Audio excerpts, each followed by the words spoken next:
یہ کتاب جو تمہارے پروردگار کی طرف سے تم پر نازل ہوئی، اس سے ان میں سے اکثر کی شرارت اور انکار اور بڑھے گا، اور ہم نے ان کے درمیان عداوت اور دشمنی قیامت کے دن تک ڈال دی ہے۔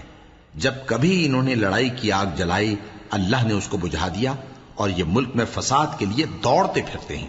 اور اللہ فساد کرنے والوں کو دوست نہیں رکھتا۔ اور اگر اہل کتاب ایمان لاتے اور پرہیزگاری کرتے تو ہم ان سے ان کے گناہ دور کر دیتے اور ان کو نعمت کے باغوں میں داخل کرتے، اور اگر وہ تورات اور انجیل کو اور جو اور کتابیں ان کے پروردگار کی طرف سے ان پر نازل ہوئیں ان کو قائم کرتے تو ان پر رزق مے کی طرح برستا کہ اپنے اوپر سے اور پاؤں کے نیچے سے کھاتے۔ ان میں کچھ لوگ میانہ رو ہیں اور بہت سے ایسے ہیں جن کے اعمال برے ہیں۔ اے پیغمبر، جو ارشادات اللہ کی طرف سے تم پر نازل ہوئے ہیں سب لوگوں کو پہنچا دو، اور اگر ایسا نہ کیا تو تم اللہ کے پیغام پہنچانے میں